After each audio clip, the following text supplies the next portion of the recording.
What's up, five hitters? It's your girl Tyler, and I'm back with another episode. And today I have a very special guest. She is an actress, a dancer, a boxer, a multiple business owner, a self-love advocate, a new mum to a beautiful baby boy, and also one of my girls, Alexa Evans. So, hey, girl.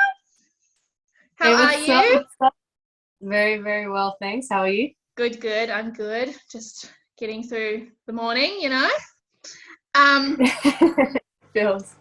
But I wanted to kind of just give a little bit of background to my audience, all three of them, just about how we met, because I think we met on social media, right? Like we were because we had the mutual friend, like we have our mutual friend, but I feel like we were like commenting on his stuff, and then like we would just talk like through posts and stuff like that. I think so. Do you remember? Yeah. I know, but I just knew, and then we were friends, and then that's it. Yeah. And I was like, I've never met her, but we're like friends because we like talk all the time. And I love that about social media. But yeah, so me and Alexa met on social media, and then she was living in Thailand and I was here in Australia. And then I think it was like when I was going through my spiritual awakening / dark night of the soul, like if you're spiritual and you get what that means, I was like, I really just want to go away. Like, I really just want to go to Thailand or somewhere, do a solo trip. Like, I was pretty much running away, but it is what it is. And then our mutual friend, Shay, he was like messaging me about a passport. And I was like, why are you messaging me about a passport? And he was like, oh, because I'm going to Thailand. Alexa has like an opportunity for me, which was in TV and film, because Alexa does TV and film stuff, or was doing TV and film stuff in Thailand. And he's like, so I'm going to go there in like a week. And I was like, this is so weird, because I was literally thinking about it. And then he's like, cool, let's go. And then within a week and a half, we were literally in Thailand. And that's when I officially met Lex. And then our friendship just blossomed from there. And then I moved to Thailand for a couple months, which didn't really work out, but it was great anyway. And then here we are, both back in Australia. It's been a crazy journey. Like, I wouldn't have thought that you would be back here, and neither did I, to be honest. But here we are, back in this country. I know, right? I mean, I probably wouldn't be back here. I had so many plans to travel. Like, I had things booked. You had so many jobs to go, to do there, didn't you, when you came back? Yeah, I had like a assistant producer kind of like short, like for a film there. That's right. I was going to do just like a couple of months, and then I was going to go to from Thailand, I was going to go to Europe, and then spend some time like going around there and going to festivals and having a bit of fun, and living your life. I was going to do South America and stay there, and then I was going to move to London for 6 months. That's right. So yeah, I had it all planned, but that's okay. Because life just likes to throw spanners in the works. I know, right? So today we're deep diving into the topic of trauma, but don't hit the exit button just yet, because as much as trauma can be a little bit of a bitch, there's also some feel goods in there. So definitely stick around. And I'm really excited to have you on, Lex, because I just love like talking to you about these kinds of things, because like it's very rare for me to meet people who like open different portals, I guess you could say, in my brain. And you were definitely one of those people who gets me thinking and inspired and things like that. So with that, for my audience who don't know who you are, tell us, who is Alexa? Like, who is she at the core? Who is Alexa at the core? I would say that I'm not 100% sure. To be honest, this is something that I've tried to look into for years, and I think that maybe the problem is me trying to look into it when I should just be. I don't identify myself as like I am a mother, or I am an actress, or I am this from my work, or from what I do, or from even my personality, because it's different depending on what I'm doing or who I'm with. Yeah. So as me, like, I would say I enjoy growing, I enjoy learning things, I enjoy being in a state of like growth. I like growth. So to say who that is, maybe someone who's very curious, very curious with life. I love to learn. I love to read about things and to talk to people and to try and figure out this world a bit. Yeah. But I don't know if that would be who I am to the core. Interesting. I love that, because I feel the same, because I think, and this is kind of the concept of why I'm starting, like, all the things that I'm starting with Five-Headed Lady, is that people, like, that's a very weighted question, I guess. Like, as soon as you say that to somebody, they're like, they pull back and they're like, why are you asking me that? Like, that's a bit much. But I think it's that's how I get. I'm just like, those kind of questions, though. Yeah. But I just wanted to start it with that, because I think it just gets people thinking, like, who really are you when you take away society's constructions, when you take away our conditioning? Like, really, what does Alexa Evans do? What does that mean? What is she, you know, like, all that kind of stuff. So yeah, but I think I like the idea that you just have to be, and maybe you can't express that in words, but you just know, like, within yourself, if that makes sense. Yeah, like, I think when you're truly in the moment, you're not kind of thinking about all these other things. You're like just in the moment and you're present, and yeah. So I guess and it's different. It's difficult to explain, because when you grow up, like you said, with society and the construct and that, you learn these things. You learn how to be. You learn how to act around people, and you learn how to conversate with certain people. And then you get, maybe some people will still go through these phases where you're like adapting to other people just to relate with them, to get along with them. But that, I wouldn't say that that's who you are. And even like saying thank you and please, you're taught that. You're taught how to be kind. So all these things you're taught. Yeah. So like, even when you think, okay, who am I to the core? Well, I'm a kind person. Well, I was taught that, you know. I was taught manners and how to be nice. Well, I'm mean, or maybe I'm mean because I feel affected by that or triggered by that, and that's something that's on me that I need to work on. Like, so there's all these things that, yeah, it really goes deep, I guess, when you're asking who are you? Who it is. Yeah. Sorry to start it off so deep, guys, but we're getting into it, you know.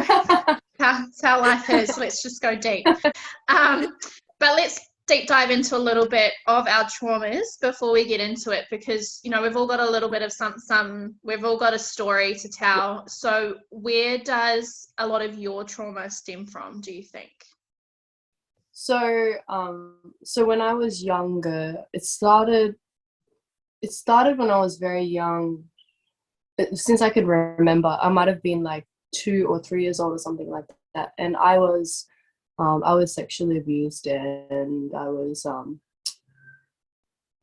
molested, and it was for like a few years by a family member. And then I turned maybe around, I think I would have been like maybe 5, 6, 7, around then.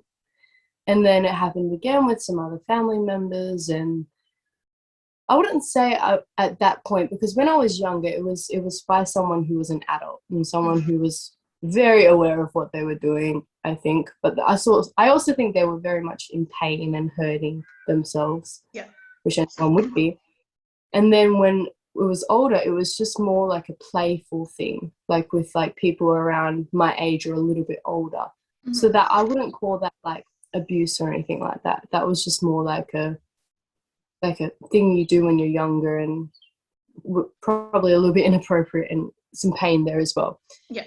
But then when I was a teenager again, I was probably aged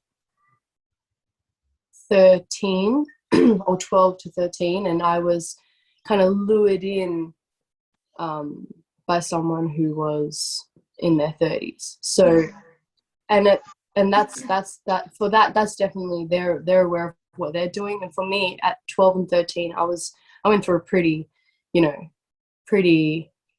eek stage. I was not home a lot, moved out, kind of in and out of home, and I was not going through like a very good place. I was on drugs and hanging out with the wrong people, and going out a lot, staying up a lot. And this time, when I was younger, I didn't have and that's okay. Not all my parents, that they didn't have, you know, like, it's not, I'm not putting it on them, but I didn't have the most kind of finances. So I got a job early and made my own money. I had a house, you know, roof over my head and that, and food on the table, but yeah, I didn't have the extra money and this given to me and all that. So I went out and worked, or I went and got the money, and I pretty much, I feel like I was kind of lured, but also at the age of 12 and 13, I was also looking for adventure and fun and wanting to hang out with these older guys, because, you know, you would drink with them, they buy you alcohol, and then you hang out, and they take you out, and then you go for drives, and that's all really adventure and fun when you're young. And you do drugs with them, and you have sex with them, and all of this. So I guess when I think about the situation now, I think, okay, a 12 and 13-year-old, they're very unaware of this kind of thing. Like, I think that's very inappropriate for this to happen. And I think this is a very touchy subject for a lot of people, because it's hard to explain when someone hasn't got the awareness that someone without money or without these kind of parent figures that are really strict in their lives. I don't think people understand what it's like when you don't have those figures. You don't have those mentors that 100%. guide you. you Given through the tools to work through those things really, or see them. Yeah, but also to be aware of what's right and wrong at that age. Because with my upbringing, it was very independent. I didn't know kind of my right from wrong, because I wasn't taught that yet at that age type thing. Yeah. But then I also feel like when I go to take myself back to that 12 or 13-year-old, I feel like I was very confident and smart and wise. Like, I thought I was pretty, you know, like, older. I always thought I was older. But the fact is I wasn't. The fact is I was still 12 or 13, you know. Yeah. I was still, before I hit the main teenage stage, I wasn't a mature adult or anything. And I feel like I had to be, because that was like what helped me cope and what helped me accept what was around me that was going on. And so anyway, when I look back at that, I just think it's a very touchy subject, because it's hard to explain to people really how it's like then. Because if I had, a lot of people say, they're kind of like, why would she do that? Why would she allow that? You know, at like 12 or 13, and you just have to be like, just don't really understand. You just don't know what that mentality of the 12 or 13-year-old has. Like, I see it with Epson guy, and he with girls and younger girls, and he helped pay for their tuitions and things. And I'm like, and people are like, why would these girls let them? I don't think you understand the mentality that they're in, and the parental figures, like, they're not really making them aware of these things. Like, this is not right. If the parents paid for their tuition and helped guide them through life, holy shit, things would be a lot different. Yeah. And even if they do pave their way, like, I'm not blaming the parents, because fucking it's hard either way, you know. I'm not. Yeah, and sometimes you can blame do your best and still something happens. Like, it is what it is. Like, it's just life, unfortunately. Because I relate to that as well. Like, when you're a teenager and stuff, you think you know, but you don't know, and then you put yourself in situations. It's not that you put yourself in the situation, but you're in a situation because you think it's cool, or they're making you feel some type of way, you know, and you're just like, oh, look at me hanging out with these older guys or whatever, or they're being nice to me. And then the situation starts to spiral, and you're just like, I don't know if, like, how you felt when you were in your situation, but I was kind of just like, oh, is this right? Is this wrong? Like, I sort of feel bad about it, but then I'm like, should I just do it? Like, because he's taught me these things, or he's being nice to me, or like this and that. Like, I didn't really have the knowledge to be like, no, you say no, like, you know, if you don't want to do it, sort of thing. And yeah, it's just unless you're in it, really just say no sometimes as well. Like you feel obliged.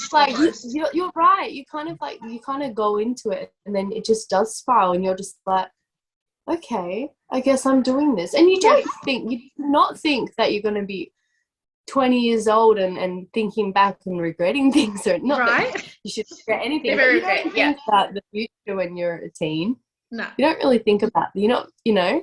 I think it comes down to like people just don't talk about these things. Like they just not. I don't know what it is. Like they just would rather ignore it. And I'm like, this. It's not why things occur, but it's sort of why things occur. Because if people had told me that like how to handle certain situations, or gave me the tools to be a bit more confident or stronger in saying how I really feel or something like that, it might have been a different outcome, if that makes sense, instead of me just kind of figuring it out. And there's a lot of things that I had to figure out that really affected me later on, whereas if I had been taught things a bit earlier, then maybe it would have came out maybe different. just some guidance, you know.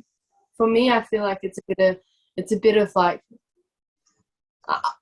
guidance, but I don't know, I think back on it as well, and I really, there's so many things about this. Like you can't, I feel I can't blame my parents. I can't blame anyone, because they're going through their own things, things that we don't, you know, and it was a different world back then. It's very different. Like that is true.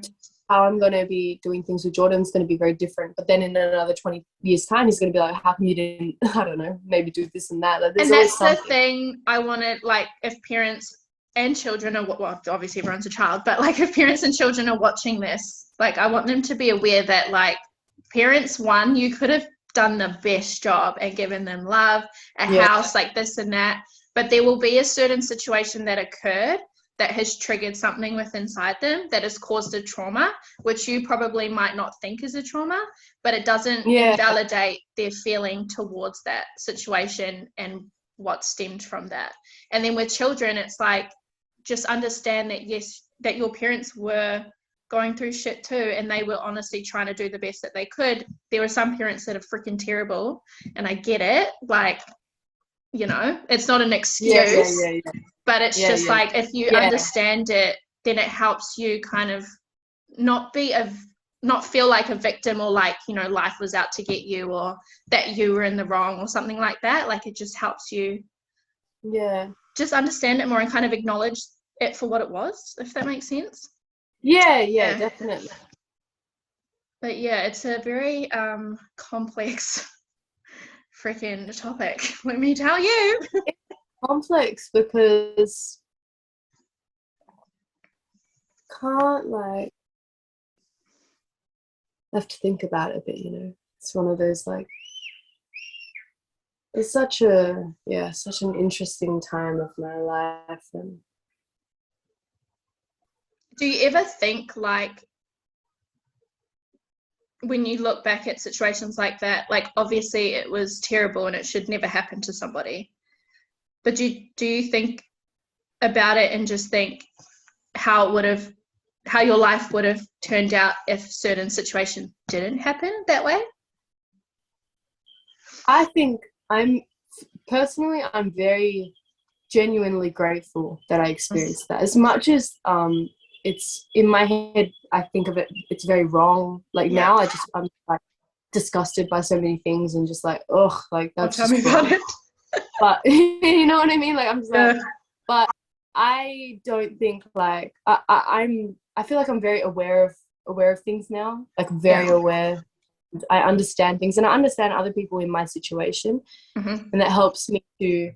I like to understand things, try to understand things. I like to grow, and I feel like with this, I've grown a lot, and I've become more knowledgeable in this sector, you know. So I'm so grateful for experiencing all of this, even though in the time it wasn't the greatest. Even there's many other things, you know, after the 13-year-old, but I'm grateful for every experience, because I feel like you understand humans more and you understand yourself.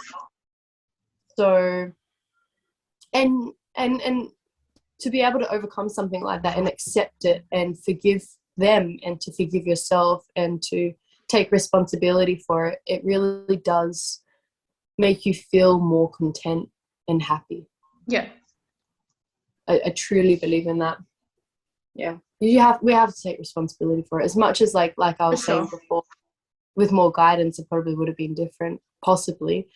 But I have to take responsibility that that's what I experienced when I was younger, or 12 or 13 or whatever. That's my experience, that's my life, and that's what happened. And it doesn't matter about what happens. And my partner always reminds me of this. He's very, very, very understanding and kind and loving, and I'm so grateful for that, because I think having an equal partner or someone like who's equally kind and giving and like understanding, it's like it's a life changer. But he said it doesn't matter about all the things you experience. It doesn't matter about your past. It matters about who you are today and what you're going to do now. And that's like, it's very nice 100%. To be there, but it's also very nice to accept that you can be whoever you want to be. You're not your past. I mean, you can be if you want to be whatever you want. Yeah, whatever you choose. But it is about who you are today and who you're going to be moving forward. Yeah. And I understand that triggers and all these things always pop up, but it's an important thing. Triggers are an important thing because it helps you become more aware of your triggers and of your past and of all these things. And just by accepting these, if you just accept it and face the kind of pain, or face the trigger, face it head on head. I think people won't have to understand that happiness is not a constant. You're not always going to be happy, like in a good mood all the time, you know, like you have to go through these triggers and all these different emotions. Well, I think happiness it shouldn't also be a goal. Yeah. And what I learned in meditation, because I've been meditating every single day since Shay taught me. What was that, like 3 years ago or something? But it changed. It really changed me. It changed me, because I think people look at meditation in the wrong way. People look at meditation trying to get rid of their thoughts, and I used to be like that. I was like, I'm trying to get rid of these, like get out of my brain. But it's not about that. It's actually about just letting it flow as they are, trying to like separate them from everything else that's going on in your head. Yeah, like it's just it's being aware of what's going on and accepting that that's your situation and that's where you are. And the goal of meditation, or the goal of what you learn in meditation, is the goal of life. And the goal of life isn't to be happy, but happiness is a byproduct of what you're doing. Happiness is a byproduct of meditation, because when you're aware of things and when you accept things as they are, completely as they are, then you are automatically happy, because you kind of like, oh, okay, that's how things, oh, okay, I'll accept that. Oh, that thought comes in my mind. Oh, okay, that's how I think. Okay, that's who I am. Okay, I'm neither upset or angry or happy or whatever about that situation. I'm just in an accepting mood. And happiness is a byproduct of that. So it's not, it shouldn't be like a goal, but it's something that you will feel if you be present and aware and accepting. Yeah. So you brought up this idea of people using trauma as a safe space, but in the sense of like being a victim, or therefore like neglecting, you know, their feelings or experience that occurred, which they should naturally face. Why do you think people do that, and how can they overcome it? So I feel like it's a touchy subject, because nobody wants to take responsibility. Nobody wants to. I think that's going to trigger a lot of people too, because a lot of people will be like, but I didn't ask for that. And it's like, no, you didn't. But it's yours. Like it's kind of like it's your choice, but not your choice. Like, I'm not saying you chose for that stuff to happen. I don't know how to word it without sounding condescending, but like, it's your trauma. Like, it happened, you know? So you need, I totally understand. You know what I'm trying to say? Like, I'm not trying to be rude. Subject. This is what I'm like. It's like you don't want to offend or anything. And like, we've both been through trauma, so we get it. Like, it's not like we haven't. So yeah. Yeah. Well, it's kind of like we understand that it hurts. We understand that it's painful. We're not disregarding your pain or your trauma at all. Yes. But I feel like a lot of this generation, because I see it, the younger generation, they're kind of using their trauma as a way of like maybe manipulation a little bit. They use it as a weapon.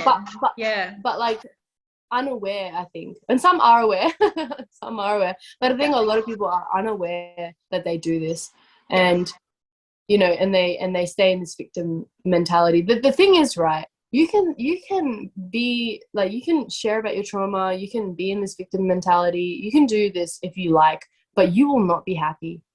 You will not be happy. You will never be happy if you like this. This is the truth. Like, you have to face this, and you have to accept what's going on, and you have to realize that no one's going to come and help you or, you know, patch you up. You got to patch yourself up. Because I think that a lot of people feel like, oh, I'm going to stay in this victim mentality, and I'm going to or my trauma, or this, and someone help me. And okay, people are going to feel sorry for you. And people are going to feel sorry for you. People are going to help you, okay, but they're never going to, like, you're never going to really be happy with this. Like, it's kind of like their goal is they need to be loved or helped and all that. But you have to learn to love yourself first. And maybe it comes from like they blame themselves, so then they blame everybody else because they feel like it was their fault, which I get, but it's not your fault. Like, you just have to but acknowledge that it happened, and you're not the same person that you were back then. You're completely different. So you did what you could back at that time. You know what I mean? Yeah, definitely. Play victim, because and even if it's on you, then it's so, like, even if anything was on you, that's fine. I mean, who are you? Like, a lot of people, it's because you're afraid of what others will think of you. And when you really give up that fear and you just do things for the sake of what you want to do, it really helps to be able to take responsibility, because you don't really care anymore. You're kind of like, well, yeah, I did do that. Yeah, well, I was that age, and I was like that. And how does that affect you or me or anyone? It doesn't matter, really. At the end of the day, it doesn't matter. And anyone who doesn't accept your past or like talks bad about it or whatever has no clue, and is literally, it's on them. Like, that's so their insecurity and their issue, and that shouldn't even be your concern, like, at all. Because there's so many people, I see it all over social media, and it really frustrates me, especially when it comes to sex. And like, there's just men and women like throwing stuff out like, oh, you've done this and this, and I'm like, but do you really, like, yeah, okay, she slept with 60 people, but were 60 people like consensual? Like, do you actually know the situation? Like, was she blackout drunk and actually got raped? Like, you know what I mean? Like, there's just so much to it, but people are just like, oh, you're a shit person because you did this when you were 12, and it's like, but I'm like 28 now. Like, I'm not the same person that I was back then. So why are you holding on to that? Yeah, but then I don't think it's really about the other person. Like, if someone puts something on you, it's never anything to do with you. And I think that's what we need to be aware of. That's one of the biggest things, is that if someone says anything to you about anything, like, you're a shit person because of this, or, you know, you shouldn't have done this at this age, it's always like a reflection of themselves, always, in every situation. So we can't, whatever anyone thinks about us or does it, there's always reflections, and we really have to remind ourselves that every day, because we can't be offended by what other people think of us or what other people say to us on anything. And I know that it's easier said than done, definitely, because like, if someone says something bad on me or something, or you, it's kind of like, oh, why did you say that to me? But you have to just constantly remind yourself that that's how it is. It's harder when it's someone close with you, like your family or your friends, or relationship. Like, that's what's difficult, because then you have it every day. You have this person challenging you every day, but you have to learn from that, because I've been in both situations where one partner has made fun of me and done stupid shit and been rude to me, and I was very sensitive at that point. And then I had another experience where they were also fun and rude and silly and whatever, but I've accepted that that's just who they are as a person, and that's nothing to do with these people. They're both the same. It's everything to do with me and how that is so important. Yes, I literally, have just worked that out as well. Like there's certain people in my life that affect me more, but I've sort of worked out like how they are in my life is how I kind of accept them. So like, for example, if I was to date, this is just an example blanket, like if I was to date somebody, I would kind of expect more from them in terms of like effort, the way that they treat me, blah, blah, blah, blah, blah. But then if we reverted to a friendship, I would accept that they may lie, they may disrespect me, they may do, you know, like, not saying like you should let people disrespect you, but like there's certain things that I'll accept as who they are in different kind of. And that's your construct. That's your kind of thing that you've created, like what is acceptable and what's not in certain, like with relationships or friendships. So, and people have that. That's very important as well. So many people have, okay, you're my mother, so you should be doing this for me. You should be looking after me, doing this. You're my father, you should be doing this and looking after me and whatever. You're my boyfriend. Okay, so now like you need to do everything for me, you know, or something. Or you're my friend. Okay, you can do whatever. I don't care. But then you need to, it's interesting because we create this. That's natural to create, I think. But it's good to be aware. Create it. Yeah. Yeah, it's good to be aware of that. Oh, so, that's very interesting. I know. I've just learned so much on this bloody journey. Let me tell you. I know, right? So, hey? It's good, see? I know. It's just insane. I can't wait till I'm older and I'm like telling my kids and I'm like, in my day, like, how you? This is what I went through. And they're going to be like, shut up, I don't care. Yeah, I already know. I've heard this like 20,000 times. Yeah, well, look what you have. Okay? The internet is now in my head. Literally. Okay. Back in my day. I can't wait. I'm excited. Life goals.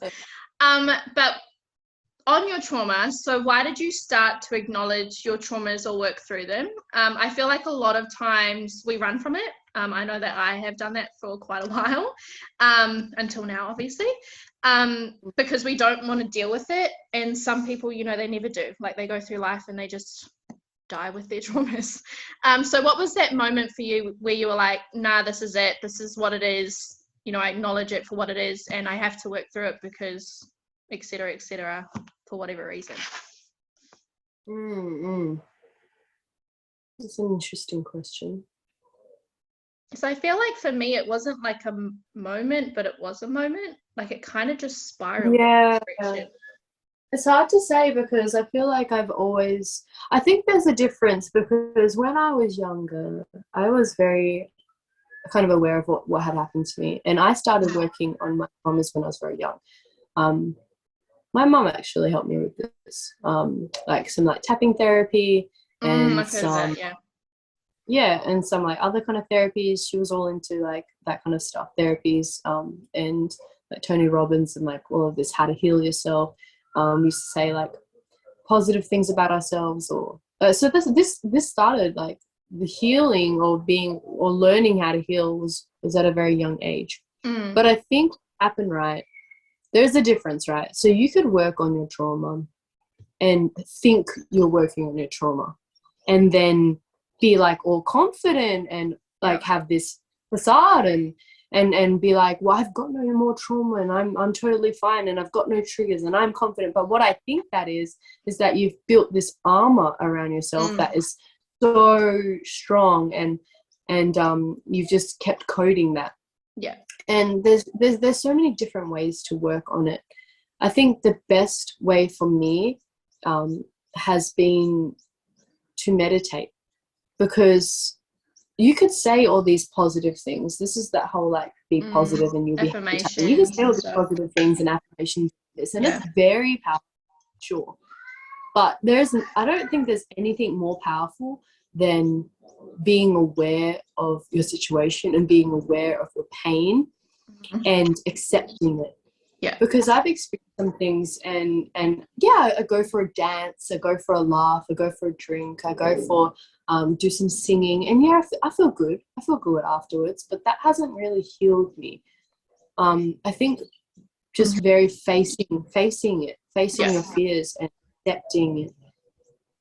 Very much like you have to accept it, like this is my life and this is what I experience and this is how it is. And it's a journey that it's an ongoing journey. I don't think I've 100% healed or anything, but then I haven't healed either.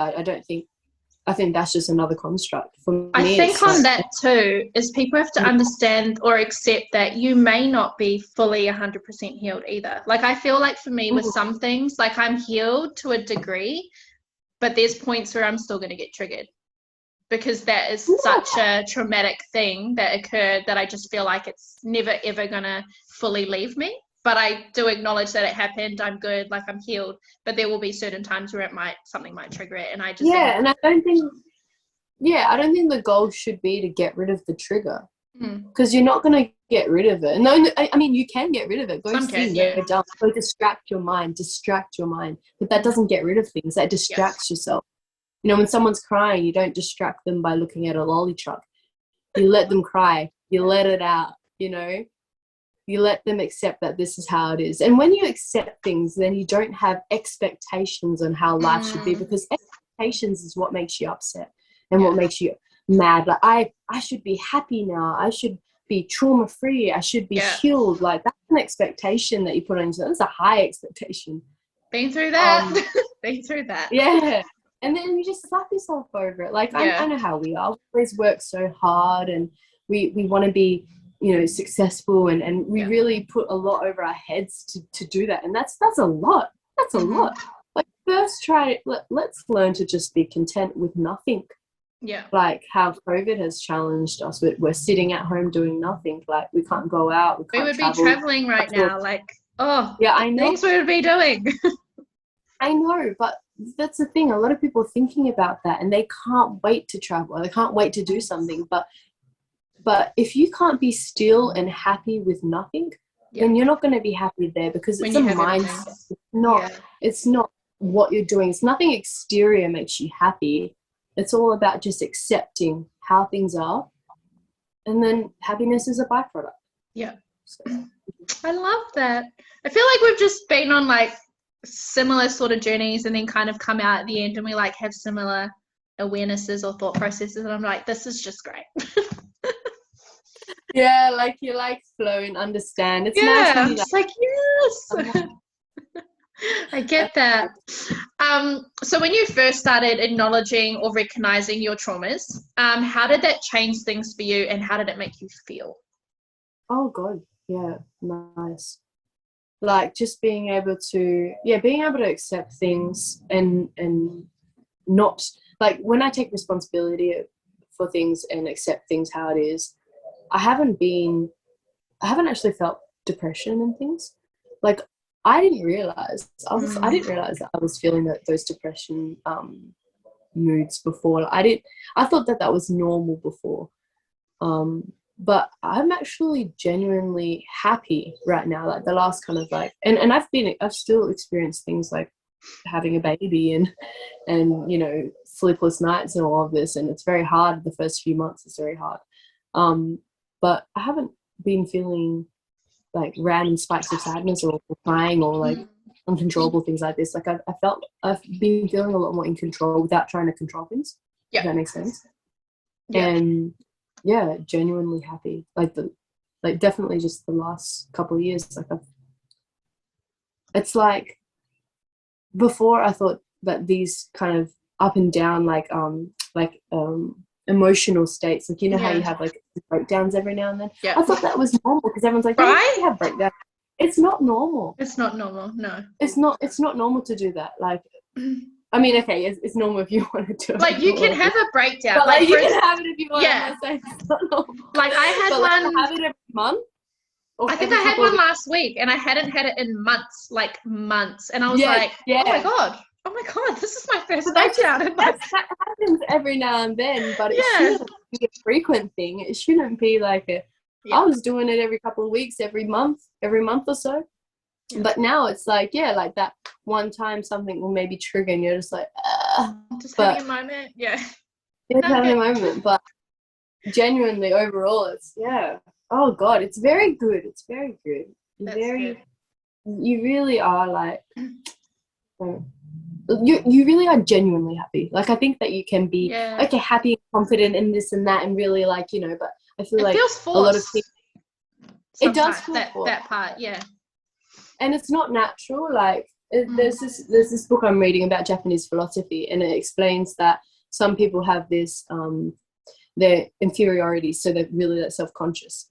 But then there's people who are really self-conscious that are unaware that they're self-conscious, and then they put on this confidence facade. And so with this is like, you can be confident, you can act happy and all this, but like deep down you're probably unaware that you have this trauma, but it's not something that you want to face. A lot of people are experiencing this. I see it a lot. And that's okay, but like honestly, it really does help you to become more happy when you're aware of this. Do you like look at people and just like see kind of the trauma or what they need to work on, but you're like not saying anything because they like have to obviously figure it out themselves or won't listen to you, but like you just look at them and I'm like, I totally know what you need, but I'm not even going to go there because you're just not ready for it. And then they come and it's just so funny because and then I had a friend, he like came to me and was like telling me this stuff, and I was like, I already knew that about you. And he's like, what do you mean? And I was like, I worked it out. I already knew that was what you needed. I've been waiting for you to figure this out for like so long. It's so funny. I love it when they come to you though and they say like, you know, this and this and this, and now I'm doing this, and like, yay! Finally. Like, it's nice. Yeah, it's really nice. Like, especially the people that are closest to me. Like, I really care about. I have a lot of care for the people that are closest to me. And I like to, and you can't say anything. Like, you say some things. You say some things here and there. But yeah, it's nice to see them grow out of these kind of like old ways and things. Not that I'm the most amazing or anything. I mean, see things in me, and the example, even my partner, like he's I know that I feel like he's very aware with this kind of stuff as well, and I know that he sees things in me that I've only just broken through, and then he's just like, I'm like, oh yeah, why are you coming sooner? But you don't listen. You know, you don't. And I'm sensitive, so if you tell me something, I'm like, oh, how dare you? I'm working on it, but not really. Like, that was like a lot of things, because like, like he really helped me with things. Example, if someone says something mean to you or whatever, like, we can't be sensitive about it, because it's either a reflection, or it doesn't really matter. It doesn't even matter, to be honest, because he helps me with, you have to know yourself, and you have to love yourself, and you have to remind yourself that you know yourself whenever someone tries to challenge that or challenge who you are. So you just have to know that, well, that's not me. Like, identify this. That's not me. Think about it. Really think about when someone says something about you. Like, you can think about it. You can be like, well, that's not me. I know who I am. Those kind of things. I've had a few of those situations. I love that. I've had a few of those situations come up like recently, and then it makes you question, and then I'll just sit there and I'm like, what are they even on about? Like, that has nothing to do with me. After I processed it a little bit further, but we got there. Okay. Well, you know me well, no.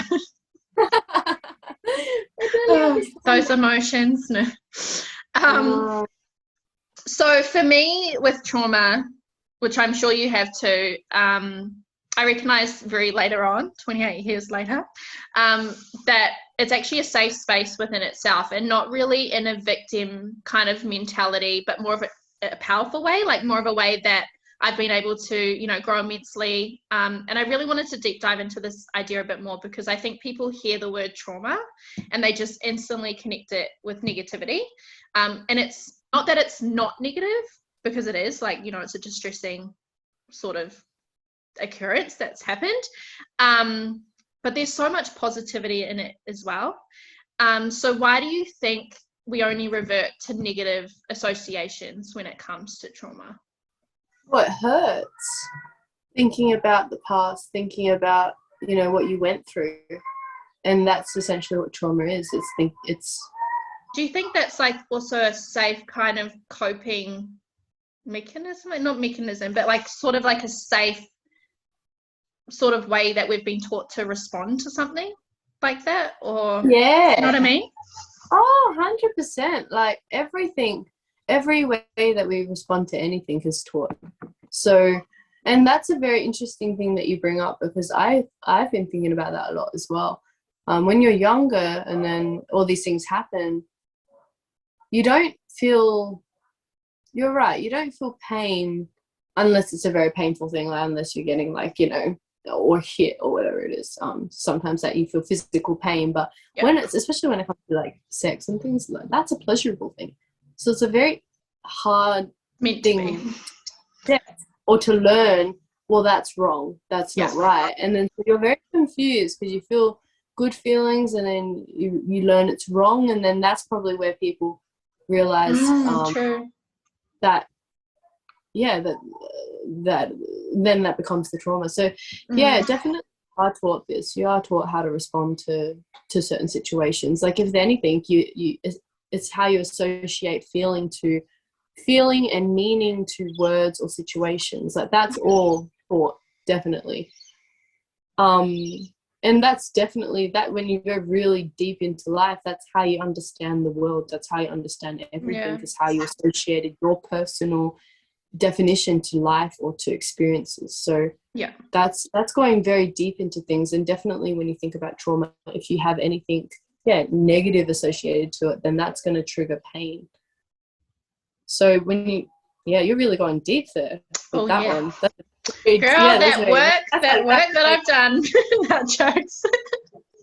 Just deep diving. And I think, but then I think I've definitely been in that stage of like trying to question things and go deeper and deeper and deeper into the meaning of it.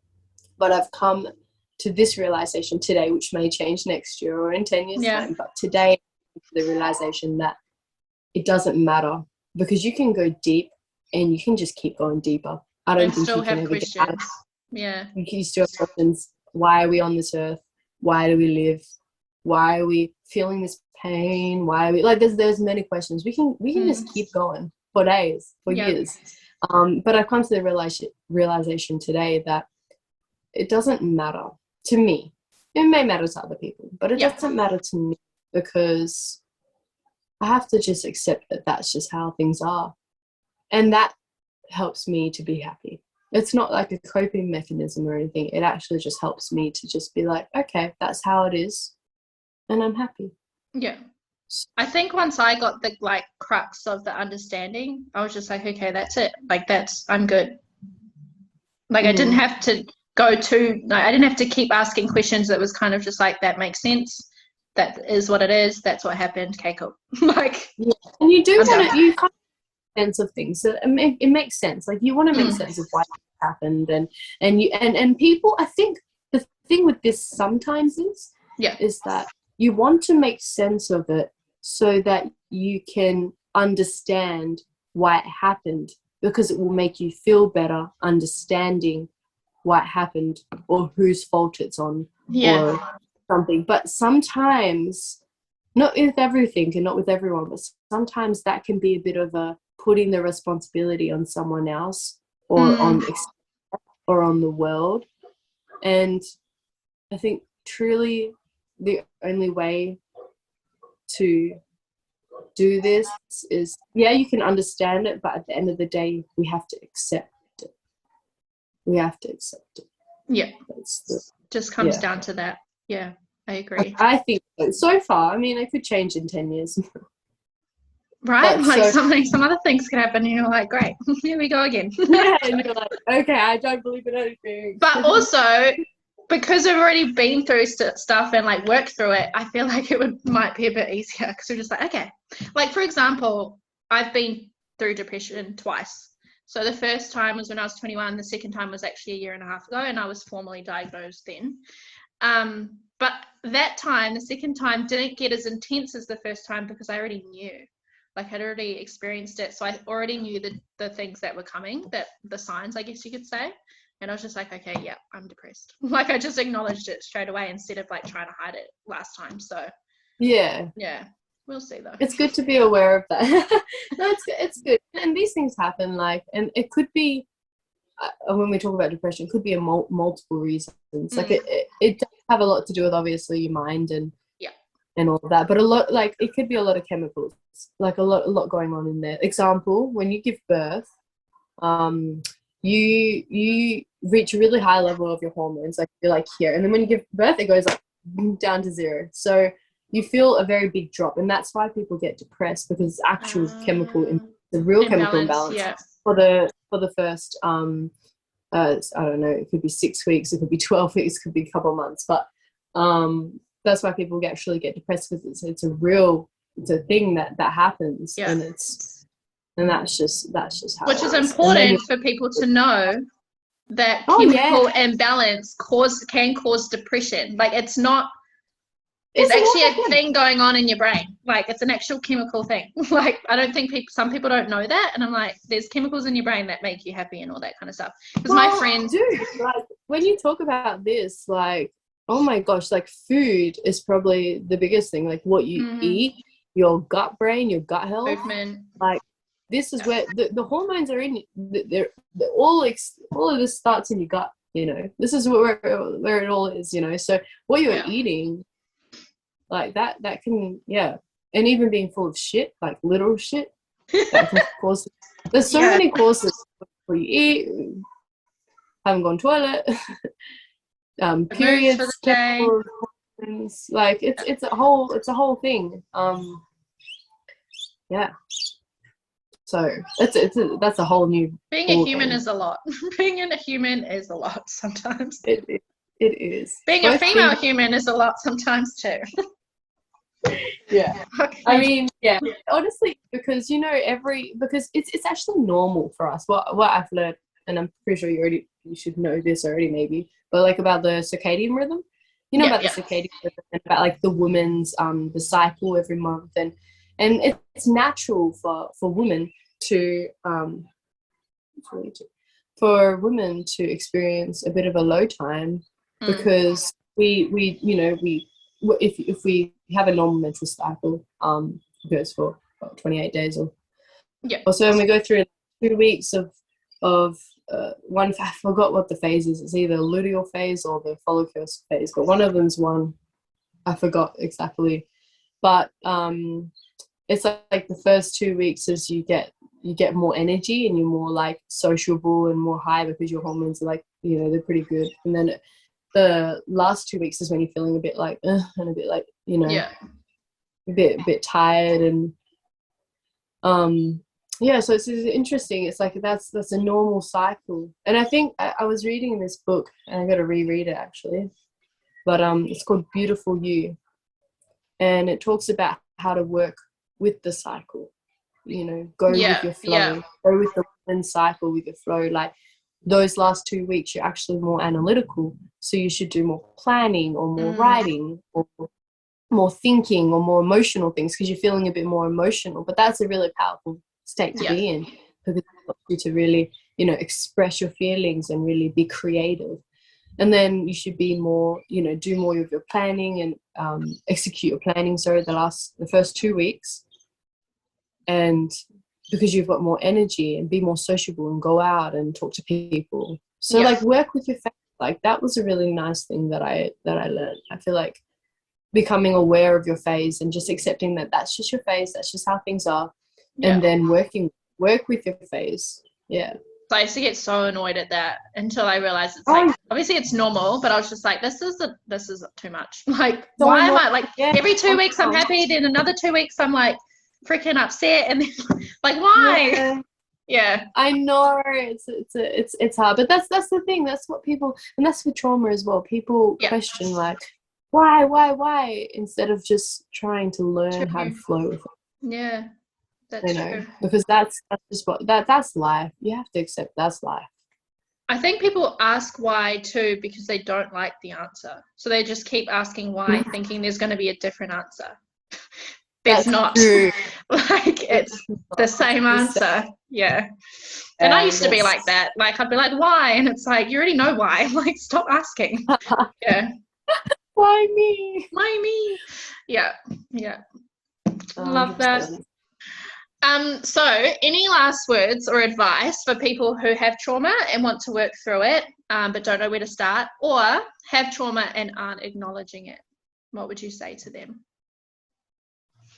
I would say I know that this is going to sound hard, but trust me and meditate. Meditate. I know that a lot of people, they sit there and they try to meditate for 1 minute or something, and it's the biggest struggle, and I understand how freaking goddamn hard it is. It is hard to meditate. It's not easy, but it's not about being easy. And nothing, worthy in life is easy, really. It takes work. But honestly, when you meditate, it's not about clearing your mind. It's about becoming aware of what thoughts pop into your head. It's about becoming aware of where you are, what you're doing, being present in this moment. Yeah. Because when you are aware of things, then you can learn to accept things, and then you can learn to move forward. I don't think trauma, you should be focusing on what the trauma is itself. I mean, sure, you can think about it, but I wouldn't personally. I would just meditate. Yeah. I've been meditating every single day for the past 3 years. I think it's been about 3 years. 2018, 19, 20, Yeah, 21, it must 4 be years. 18. Yeah. Yeah, 4 years. Every single day. And it's changed my life. I've known you for that long. Holy shit. That's Yeah, gone girl. so quick. I feel like I've known you for longer. I know, I'm like 2018. 2018 was a very monumental year for me. Wasn't it? Oh, it was something else. One of your wild years. Oh yeah, it was. I was just trying to run away so from much everything. you grew with that. Hey? So much you grew in I know, it's insane. I do look back sometimes and I'm just like, wow. No, I knew you in 2017. Because that's when I think that's when, no wait. Oh god, I don't know. No, I know. I'm pretty sure. We might have, I think we met in 2017, but like I officially met you in 2018, and I only know that because I came to Thailand when I wasn't in a relationship, and that was 2018. Because that's when all my shit started. So like, yeah, that's when my spiritual awakening and all that stuff happened. So I'm known on the timeline. I was going to say something, but I totally forgot. And it's going to come to me after this, and I know it, which is going to annoy me, but that's all right. But anyway, girl, thanks so much for your time and sharing your story and insight. It's been so great talking to you about this topic, and I'm so glad I got to talk to you because it's been so long. I know. Yeah, but we have to catch up again after this properly. Oh, definitely. Yeah. But Five-Headers, if you want to hear more stories like this, then head over to Five-Headed Lady on Facebook, Instagram, and YouTube. And you can also find Lex at, is it _Alexa Evans on Instagram, and also on YouTube. And make sure you tune in next week for a new episode.